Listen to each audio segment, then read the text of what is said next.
Now that we have the artifacts under the build directory, the next command we should be running according to the documentation is SAM deploy. This is where the SAM magic begins. So go to the command line, make sure you are under the project directory directly, not the build directory of the project. Execute SAM deploy -- guided. We need this -- guided option only for the first time. From the second time, it will create a config file when we run this for the first time, and it will use that config file, and we don't have to use this -- guided option. Enter. It looks for a config file called samconfig.toml, and it says not found, which is okay. That is the reason it is asking us these questions. That is the reason we have used -- guided option. It is asking for a stack name. This is the name of the stack under Cloud Formation Service. Go to AWS console, services, search for Cloud Formation, click on it. Under Cloud Formation, I have a very old stack which I am not using anymore. In your case, if you have been using it, you will see your own stacks here, but we don't have any stack called AWS Lambda. Abracadabra, we are going to create that stack within the next few seconds. I'm going to call it first Lambda. By default, the name is sam-app, but I want to use first Lambda as the stack name under which all the resources will be created. Enter. Next, this is the region for me, US East 1. Hit enter. I want that to be the region. It asks if you want to confirm the resource creation at the end. The default option is no. I don't want to confirm. Just go ahead and create all the resources. Enter again. This you have seen earlier when you created the Lambda function from the AWS console as well. Do you want to create an IAM role with minimum permissions to execute this Lambda? Default is yes. Enter again.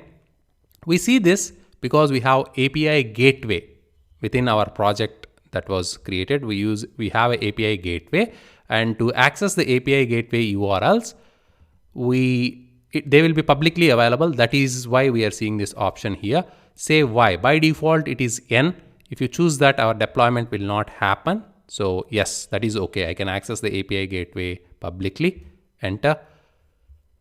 Save arguments to a configuration file. So whatever you have entered here, we'll save all that to a configuration file so that from next time when you simply run SAM deploy, that configuration will be used. You don't have to enter all this again. Enter again. Default is Y. Where do you want to save it? By default, the name is samconfig under samconfig.toml. That will be the file name which will be created under your project, the current folder. Enter. Lastly, SAM configuration environment. Default is fine. I only have one SAM configuration. When we have installed SAM and configured, we have provided the access ID, the key, etc. I don't have multiple configurations, so I will go with the default, hit enter. And the magic begins. And I'll explain all the steps for you. The very first thing it does, it uses the configuration which we have provided. It will initiate the deployment. When all this happens, if you scroll up, first thing it does is it creates something under S3. See this? Here you have finished entering your arguments. Looking for resources needed for deployment, it has found the resources. It will copy the artifacts from the build directory. Since we have finished the build step, it will copy our compiled Java code, the jar files, and the template file. This template.aml, which is very important. It will copy all those to a S3 bucket it creates on the fly. We don't have to create it. It automatically creates it. It pushes all that artifacts from the build directory onto that S3 bucket. And then this template will be converted to a Cloud Formation template. This is a SAM template. It will be converted into a Cloud Formation template magically. We don't have to do anything. And then it will execute this template, which is converted into Cloud Formation template, and all the resources under the resources section will be created. In this case, we have a Lambda function. I'll explain all this. You will be creating all this from scratch. Don't worry. And then we also have an API gateway that is triggering this Lambda function. That is what is happening. So it will create that API gateway resource as well. And one other resource is the IAM role, which we have chosen. When you gave the options here, you said, go ahead, create an IAM role. So it will create that IAM role as well. By now, it would have finished creating, as I speak, it would have finished creating the entire stack. If you scroll down, here it initiates cloud formation stack change set. It creates a change set. That is how the cloud formation works. These are all the resources it is trying to create: the IAM role, the Lambda function, the API gateway, etc. that are required for this Lambda function to work. Here it says change set created successfully. And here it keeps updating us through events, cloud formation events from the change set. All the events as they are created. Scroll down. And at the end of it, it says successfully created stack first Lambda in this region. All that happened within a few seconds. Call it infrastructure as service or call it function as service. It is super cool thanks to SAM. And this output you see at the very end is coming from this file again, the templates.yaml. At the end, it has an output section. Thanks to the AWS developers, they are giving us the URL to hit the API gateway. That API gateway is created. They are dynamically retrieving the REST API's server's name using this environment variable. And then they are also using dynamically the region, and they're building a URL on the fly within this document.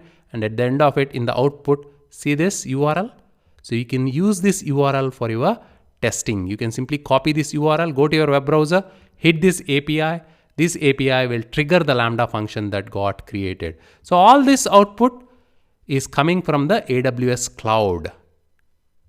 So the SAM has executed the commands. Whatever output is coming from CloudFormation is being sent back to our machine. If you want to confirm that, go to this stack, click on this first Lambda stack that got created magically. Under CloudFormation, see this stack information. It was just created. Go to events. These are the exact events that happened when the stack was created, and these were the events which you saw on the console. Next, if you go to resources, scroll up. Click there, scroll up, click on resources.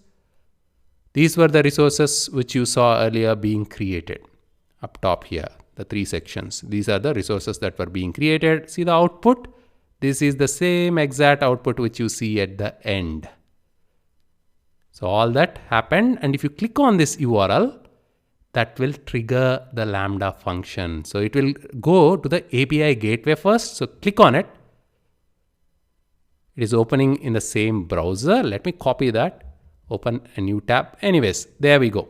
The output, this output now is coming from the Lambda function. The Lambda function got triggered because we hit this URL, which is hitting the API gateway. The API gateway triggers the Lambda function, and the Lambda function is sending this response back.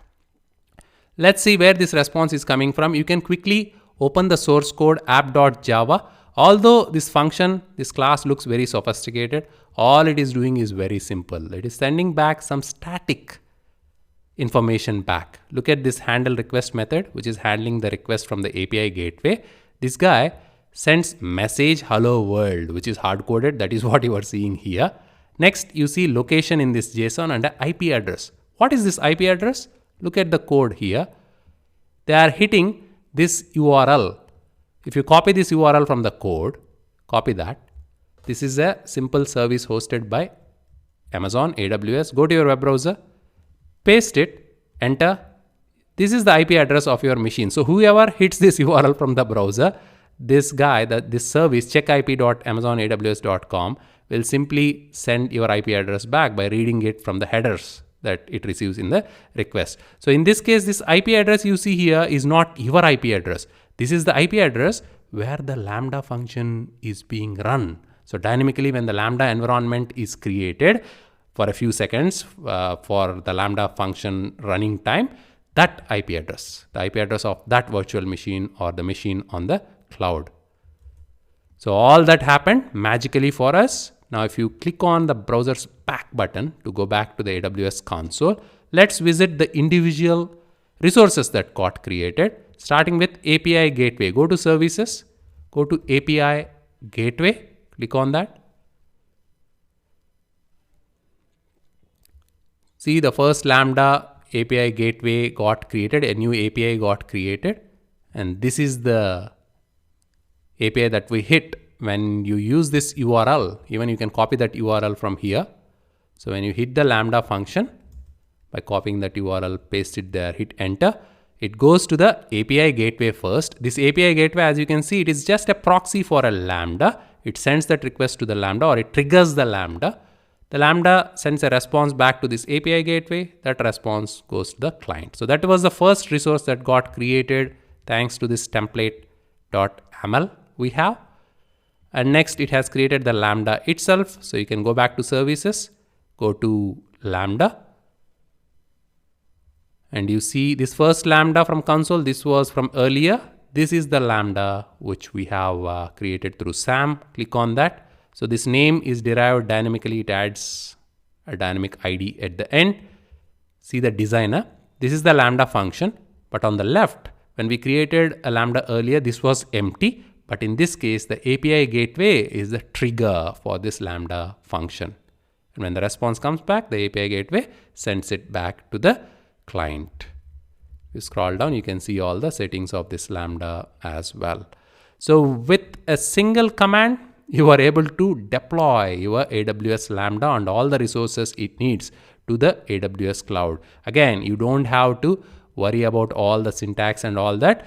I just wanted to show you how easy it is to deploy Lambda functions and all the resources using SAM. We'll be going through each of these in detail in the next few lectures. And one last thing I want to show you is the configuration file that got created. See this samconfig.toml under your project directory. Drag and drop it onto the text editor. This will have the information which we have provided, the stack name and the region name, etc. And it also uses a S3 bucket name. See this? It automatically has assumed this S3 bucket name, which it has generated on the fly, and it would have created this bucket. If you go to S3 service, go to services, go to S3, and S3, see this bucket? We didn't create this bucket. This got created when you executed SAM deploy. If you click on that bucket, see first Lambda. This is our function, and under that it has a template file that got uploaded. It uses its own way of representing the template files, and these folders here, they will have all our code and our dependencies and all that, and then it will deploy. It will take all the code and the dependencies, it will deploy them into the Lambda environment. We don't have to worry about it. But if you want to change the name of this bucket, you can always change the name here. When you do the deployment, you can give whatever name you want. Make sure it is unique and it is available, and that name will be used instead of this random name to create the S3 bucket. So from next time, we don't have to use SAM deploy -- guided. You can simply say SAM deploy, as you will see in the next few lectures. And this last flag, capability IAM, we have to add this. This tells the SAM command that yes, you can go ahead and create IAM roles. This gives it the capabilities for doing it, because we are creating IAM role to execute a Lambda function dynamically. So this flag should be provided, and automatically it has assumed the value. We don't have to do anything special there.